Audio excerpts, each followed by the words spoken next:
You are, Chief. All right, very good. At 11:19 last evening, officers responded to the Saturday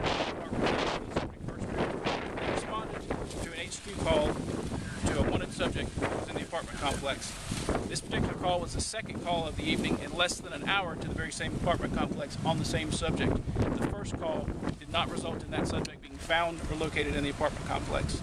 So at 11:19, when the second officers arrived, it was a single officer who responded at that time.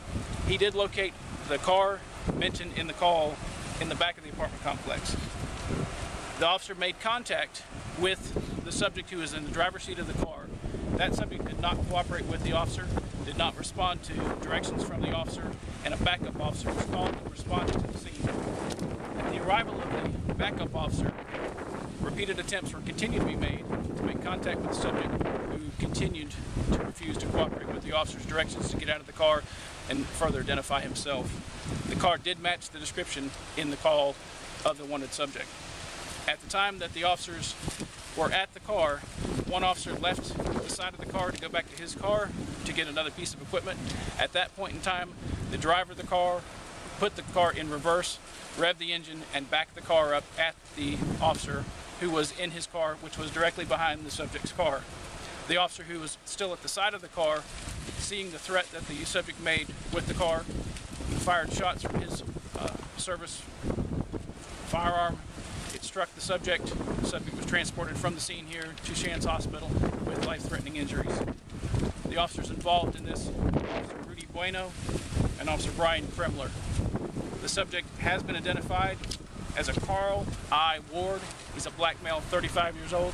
His last known address in the 2100 block of West 20th Street. That subject is identified as a subject who was wanted. He was wanted for a felony domestic battery, and that was what the call was related to. Answer any questions anybody might have. So what was the initial call?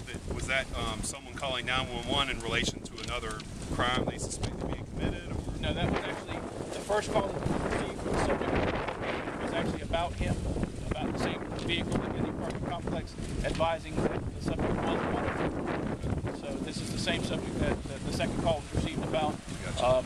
And the officers, when they came out the second time, they did find the subject who was the same person from both calls. Where was the subject hit? Subject hit was hit in his upper body.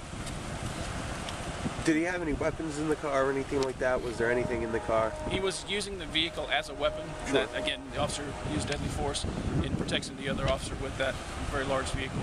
So he just wouldn't get out of the car, sir? He did not cooperate with them at all. He would not exit the car, would not make communications with them, would not roll the window down or have anything to do with them. They were working to get him out of the vehicle when he put the car in reverse and backed the car up. Actually, not with great force, but it did hit the officer's car behind him. Okay, so he was the owner of the car that he was in? I can't verify the fact that he was the owner of it, but the car that was mentioned in both calls is the same description as the car that he was in. That subject is the owner of that car. However, you know, the relationship there. Sure. You know, were officers able to see into the car to verify that he was in there? Oh yeah, they knew he was in there. They could see him there. He just was not cooperating and not communicating. Any other questions? Do you know what kind of car it was by chance? It was a silver Dodge